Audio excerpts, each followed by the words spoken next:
Hi, happy women's day. இன்றைக்கி என்ன நம்ம பார்க்க போகிறோம்னா, எப்படி ஒரு சிம்பிளான ஒரு கேரட் ரைஸ் பண்ணுறதுன்னு பார்ப்போம். என்னோடய ஸ்டைலில் நிறைய பேர் நிறைய விதமாலாம் பண்ணுவாங்க. ஆயில் போட்டுக்கோங்க, சீரகம் போட்டுக்கோங்க, கடுகு போட்டுக்கோங்க, உளுத்தம்பருப்பு கொஞ்சம் போட்டுக்கோங்க, கொஞ்சம் கடலைப்பருப்பு போட்டுக்கோங்க. நல்லா பொரியட்டும். கூட காஞ்ச மிளகாய் ஒன்று போட்டுக்கோங்க.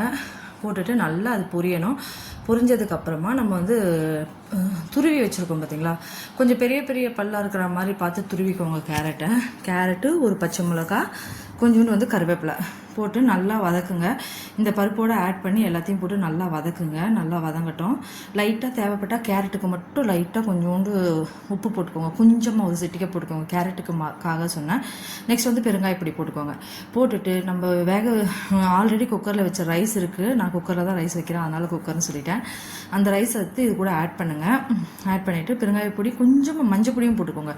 ஏன்னா கேரட்டு இந்த மாதிரி ரைஸ்க்கெல்லாம் கொஞ்சம் மஞ்சள் பொடி போடலாம். கேரட்டில் ஆல்ரெடி கலர் இருக்குது, பட் இருந்தாலும் மஞ்சள் பொடி போடுறது சேஃப்னு சொல்லி கொஞ்சம் போடுவேன் நான். போட்டுட்டு இந்த ரைஸை ஆட் பண்ணி நல்லா கலருங்க. கொஞ்சம் நல்லா அதோட எல்லாம் பிளெண்ட் எல்லாமே மிக்ஸ் ஆகி வரணும். வந்ததுக்கப்புறமா கொத்தமல்லி தூவி ஆஃப் பண்ண வேண்டியது தான். இதுதான் என்னோடய சிம்பிளான கேரட் ரைஸ். இதில் ஆனியன் எதுவுமே கிடையாது, பட் ஆனால் சாப்பிட அவ்வளோ டேஸ்ட்டாக இருக்கும். லைட்டாக ரைஸ் போட்டதுக்கப்புறம் சால்ட்டு போடணும். ரைஸுக்கு ஏற்ற அளவுக்கு சால்ட்டு போட்டுக்கோங்க. உங்களுக்கு எவ்வளோ தேவையோ அதுக்கேற்ற மாதிரி போட்டுக்கோங்க. போட்டுட்டு நல்லா மிக்ஸ் பண்ணுங்கள். சூப்பரான ஒரு கேரட் ரைஸ் வரும். இது எல்லாமே இது கூட நான் முட்டை தான் வறுத்தேன், முட்டை வேக வச்சு வச்சுருந்தேன். அதுதான் இன்றைக்கி இது கூட ரொம்ப நல்லாயிருக்கும். ரொம்ப சிம்பிளும் கூட. இது மாதிரியே பீட்ரூட்டை துருவிட்டு பீட்ரூட் ரைஸும் பண்ணலாம். நிறைய பேர் இந்த க்யூப்பாக போட்டு பண்ணுவீங்க. அதோட இந்த மாதிரி துருவி பண்ணுங்கள். டேஸ்ட் ரொம்ப நல்லாயிருக்கும். நல்லா என்ஹான்ஸாக இருக்கும்.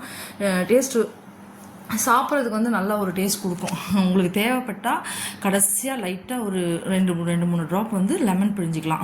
நல்லா ஒரு புளிப்பு இது இருக்கும். அதனால் என்னோடய கேரட் ரைஸ் எப்படி இருக்குன்னு சொல்லுங்கள். உங்களுக்கு பிடிச்சிருந்தால் லைக் பண்ணுங்கள், ஷேர் பண்ணுங்கள், கமெண்ட் பண்ணுங்கள், சப்ஸ்கிரைப் பண்ணுங்கள். மெயினாக எல்லோரும் சேனலுக்கு சப்போர்ட் பண்ணுங்கள். தேங்க்யூ. எப்படி வந்திருக்கு பாருங்கள். நல்லா கலர்ஃபுல்லாக சூப்பராக இருக்கும் சாப்பிட்றதுக்கு. நீங்கள் நினச்சி பார்க்காத அளவுக்கு டேஸ்ட் இருக்கும். நீங்கள் ட்ரை பண்ணி பாருங்கள். ரொம்ப ஈஸியானது லஞ்ச் பாக்ஸுக்கு.